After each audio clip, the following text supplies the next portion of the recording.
ನಮಸ್ತೆ guys, welcome back to my channel. ಇವತ್ತಿನ ವಿಡಿಯೋದಲ್ಲಿ ರಾಯರ ಮಂತ್ರಾಕ್ಷತೆಯ ಬಗ್ಗೆ ತಿಳಿಸ್ಕೊಡ್ತಾ ಇದ್ದೀನಿ. ರಾಯರ ಮಂತ್ರಾಕ್ಷತೆ ಅಂದರೆ ಏನು, ಯಾವ ರೀತಿ ಬಳಸಬೇಕು ಅನ್ನೋದ್ರ ಬಗ್ಗೆ ಈ ಒಂದು ವಿಡಿಯೋ ಇರುತ್ತೆ. ನನ್ನ ಚಾನಲ್ಗೆ ನೀವು ಹೊಸಬ್ರಾಗಿದ್ದರೆ ಸಬ್ಸ್ಕ್ರೈಬ್ ಮಾಡ್ಕೊಳ್ಳಿ, ಮತ್ತು ಈ ಒಂದು ವಿಡಿಯೋ ಇಷ್ಟ ಆದಲ್ಲಿ ಲೈಕ್ ಮಾಡಿ, ಮತ್ತು ಅತಿ ಹೆಚ್ಚು ಜನರಿಗೆ ಶೇರ್ ಮಾಡಿ. ರಾಯರ ಮಂತ್ರಾಕ್ಷತೆಯನ್ನು ಪ್ರತಿ ಗುರುವಾರ ರಾಯರ ಮಠಕ್ಕೆ ಹೋದಾಗ ನೀವು ಈಸ್ಕೊಂಡು ಬರ್ತೀರಾ ಅಲ್ವಾ. ಎಲ್ಲ ಮಂತ್ರಾಕ್ಷತೆಯನ್ನು ನೀವು ತಲೆ ಮೇಲೆ ಹಾಕೋಬಹುದು, ಅಥವಾ ಅದನ್ನು ಮನೆಗೂ ಕೂಡ ತೊಗೊಂಡು ಬರಬಹುದು. ಅವರ ಆಶೀರ್ವಾದ, ಅವರ ಮಂತ್ರಾಕ್ಷತೆಯನ್ನು ತಲೆಯಲ್ಲಿ ಹಾಕ್ಕೊಂಡ್ರೆ ಅವರು ರಾಯರ ರಕ್ಷಣೆ ಮಾಡ್ತಿದ್ದಾರೆ ನಮಗೆ ಅನ್ನೋ ಒಂದು ಅರ್ಥವನ್ನು ಕೊಡುತ್ತೆ. ಹಾಗೆ ರಾಯರ ಮಂತ್ರಾಕ್ಷತೆಯನ್ನು ಮನೆಗೆ ತೊಗೊಂಡು ಬರುವಾಗ ರಾಯರ ಮಠದಲ್ಲಿ ಎಲ್ಲ ಕಡೆನೂ ಕೇಳಿದ್ರೆ ಮನೆಗೆ ಸ್ವಲ್ಪ ತೊಗೊಂಡು ಹೋಗೋಕ್ಕೆ ಕೊಡಿ ಅಂದರೆ ಜಾಸ್ತಿನೇ ಕೊಡ್ತಾರೆ. ಈ ಒಂದು ಮಂತ್ರಾಕ್ಷತೆಯನ್ನು ಮನೆಯಲ್ಲಿ ಇಟ್ಕೊಳ್ಳೋದು ತುಂಬಾ ಒಳ್ಳೆಯದು ಅಂತಲೇ ಹೇಳ್ಬೋದು. ನಾವು ಮನೆಯಿಂದ ಆಚೆ ಹೋಗುವಾಗ ಒಂದು ಒಳ್ಳೆ ಕಾರ್ಯಗಳಿಗೆ ಹೋಗ್ತಿದ್ದೀವಿ ಅಂದರೆ ಆ ಮಂತ್ರಾಕ್ಷತೆ ನಮ್ಮ ಜೊತೆಲಿದ್ದರೆ ಆ ಕೆಲಸ ಕಾರ್ಯಗಳು ಸಕ್ಸಸ್ ಆಗುತ್ತೆ ಅಂತ. ಹಾಗೆ ನಮಗೇನಾದರೂ ಹುಷಾರಿಲ್ಲ, ಏನಾದರೂ ತೊಂದರೆ ಆಗ್ತಿದೆ, ನಮಗೆ ಆರೋಗ್ಯದ ಸಮಸ್ಯೆ ಆಗ್ತಿದೆ ಅಂದರೆ ಆ ಒಂದು ಮಂತ್ರಾಕ್ಷತೆಯನ್ನು ನಾವು ತಿನ್ಬೋದು, ಒಂದೆರಡು ಕಾಳು. ಹಾಗೆ ರಾಯರಿಗೆ ಒಂದು ಸಂಕಲ್ಪ ಮಾಡಿ, ಮಂತ್ರಾಕ್ಷತೆಯಿಂದನೇ ಸಂಕಲ್ಪ ಮಾಡಿ, ನಿಮ್ಮ ಕಷ್ಟ ಕಾರ್ಪಣ್ಯಗಳು ಏನಿದೆ ರಾಯರ ಬಳಿ ಹೇಳಿಕೊಂಡು ಆ ಒಂದು ಮಂತ್ರಾಕ್ಷತೆಯನ್ನು ಪ್ರತಿದಿನ ನೀವು ಕೆಲಸಕ್ಕೆ ಹೋಗೋದಾಗಲಿ ಅಥವಾ ಎಲ್ಲಾದರೂ ಹೊರಗಡೆ ಒಂದು ಒಳ್ಳೆ ಕೆಲಸ ಕಾರ್ಯಗಳಿಗೆ ಹೋಗುವಾಗ ಸಂಕಲ್ಪ ಮಾಡಿಕೊಂಡು ಆ ಒಂದು ಮಂತ್ರಾಕ್ಷತೆಯನ್ನು ತಲೆ ಮೇಲೆ ಹಾಕ್ಕೊಂಡು ಹೋದರೆ ಆ ಒಂದು ಕೆಲಸ ಕಾರ್ಯಗಳೆಲ್ಲವೂ ಸಕ್ಸಸ್ ಆಗುತ್ತೆ. ಹಾಗೆ ಅವರ ಆಶೀರ್ವಾದ ಸದಾ ನಮಗೆ ಅವತ್ತಿನ ದಿನ ಇರುತ್ತೆ ಅಂತಲೇ ಹೇಳ್ಬೋದು.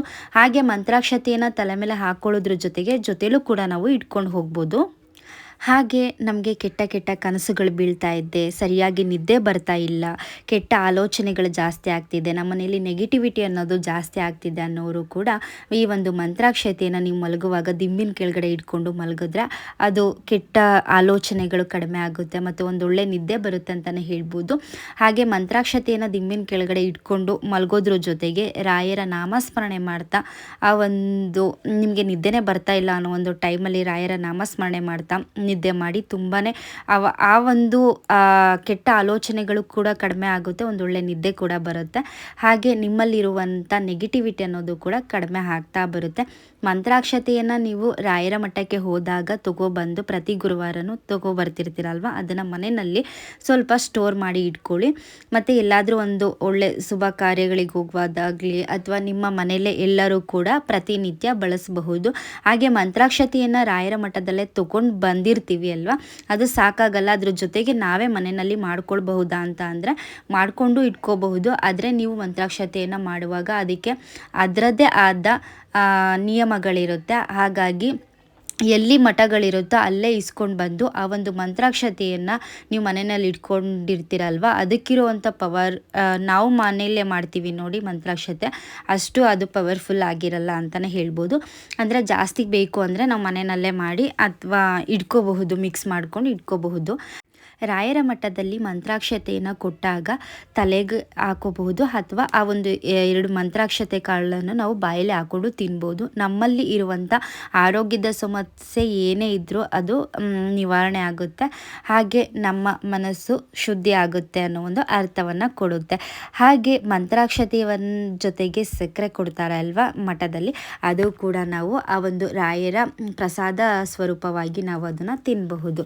ಹಾಗೆ ಮಂತ್ರಾಕ್ಷತೆಯಲ್ಲಿ ಎಷ್ಟೆಲ್ಲ ಪವರ್ ಇದೆ, ಎಷ್ಟು ಪವಾಡಗಳಾಗಿದೆ ಅನ್ನೋದ್ರ ಜೊತೆಗೆ ತುಂಬ ನಾನಾ ರೀತಿಯ ಕಾರಣಗಳಿದೆ, ನಾನಾ ರೀತಿ ಪವಾಡಗಳು ಆಗಿದೆ ಅಂತಲೇ ಹೇಳ್ಬೋದು. ಮಂತ್ರಾಕ್ಷತೆಯನ್ನು ನಾವು ಜೊತೆಯಲ್ಲೇ ಇಟ್ಕೊಂಡು ಸದಾ ಯಾವಾಗಲೂ ರಾಯರ ಮಂತ್ರಾಕ್ಷತೆ ನಮ್ಮ ಜೊತೆ ಇದೆ ಅಂತ ಅಂದರೆ ರಾಯರ ಆಶೀರ್ವಾದ, ರಾಯರ ಅನುಗ್ರಹ ಜೊತೆಲೇ ನಮ್ಮ ರಾಯರಿದ್ದಾರೆ. ನಾವೇನೇ ಒಂದು ಕೆಲಸ ಕಾರ್ಯಗಳು ಮಾಡ್ತಿದ್ದೀವಿ ಅಂದ್ರೂ ಸದಾ ಯಾವಾಗಲೂ ನಮಗೆ ರಾಯರ ಅನುಗ್ರಹ ಇದೆ ಅಂತ ಅನ್ಕೋಬಹುದು. ಪ್ರತಿನಿತ್ಯದ ಪೂಜೆಯ ಜೊತೆಗೆ ರಾಯರ ನಾಮಸ್ಮರಣೆ ಮಾಡೋದ್ರ ಜೊತೆಗೆ ನೀವು ಕೆಲಸಕ್ಕೆ ಹೋಗೋರಾದರೆ ಅಥವಾ ಮನೆಯಲ್ಲೇ ಇರೋರಾದರೆ, ಏನಾದರೂ ಓನ್ ಬಿಸ್ನೆಸ್ ಮಾಡೋರು ಕೂಡ ರಾಯರ ನಾಮಸ್ಮರಣೆ ಮಾಡಿಕೊಂಡು ಮನೆಯಲ್ಲೇ ನೀವೇನು ಸ್ಟೋರ್ ಮಾಡಿ ಇಟ್ಕೊಂಡಿರ್ತೀರ ರಾಯರ ಮಂತ್ರಾಕ್ಷತೆ, ಆ ಒಂದು ಮಂತ್ರಾಕ್ಷತೆಯನ್ನು ನೀವು ಬಿಸ್ನೆಸ್ ಮಾಡುವಂಥ ಜಾಗಗಳಲ್ಲೂ ಕೂಡ ಇಟ್ಕೊಳ್ಬಹುದು.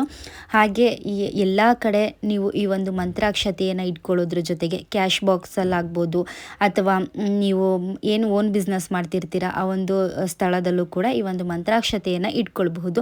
ರಾಯರ ಅನುಗ್ರಹ, ರಾಯರ ಆಶೀರ್ವಾದ ಸದಾ ಅಲ್ಲಿ ಯಾವಾಗಲೂ ನೆಲೆಸಿರುತ್ತೆ ಅನ್ನೋ ಒಂದು ಅರ್ಥ. ರಾಯರಿಗೆ ನಾವು ಏನೇ ಒಂದು ಪುಟ್ಟದಾದ ಸೇವೆಯನ್ನು ಕೂಡ ಮಾಡಿದ್ರೂ ರಾಯರು ನಮಗೆ ಅನುಗ್ರಹ ಮಾಡೇ ಮಾಡ್ತಾರೆ. ಆದರೆ ನಾವು ಯಾವುದೇ ಒಂದು ಚಿಕ್ಕ ಸೇವೆಯನ್ನು ಮಾಡುವಾಗಲೂ ನಮಗೆ ಶ್ರದ್ಧೆ ಭಕ್ತಿಯಿಂದ ಮಾಡಿದ್ರೆ ರಾಯರು ಬೇಗನೆ ಅನುಗ್ರಹ ಮಾಡ್ತಾರೆ ಅಂತಲೇ ಹೇಳ್ಬೋದು.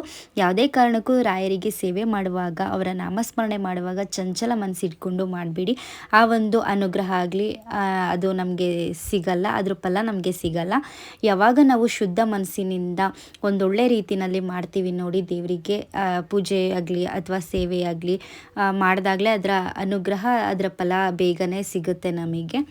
ಈ ಒಂದು ಮಾಹಿತಿ ಮಂತ್ರಾಕ್ಷತೆಯ ಬಗ್ಗೆ ನಾನು ಏನೆಲ್ಲ ಮಾಹಿತಿ ಕೊಟ್ಟೆ, ಆ ಒಂದು ಇನ್ಫಾರ್ಮೇಷನ್ ನಿಮಗೆ ಇಷ್ಟ ಆಗಿದೆ ಅಂತ ಅಂದ್ಕೊಳ್ತೀನಿ. ನಾನು ಮತ್ತೆ ಸಿಗ್ತೀನಿ ಹೊಸ ಮಾಹಿತಿ ಜೊತೆಗೆ. ಧನ್ಯವಾದಗಳು ಸ್ನೇಹಿತರೆ.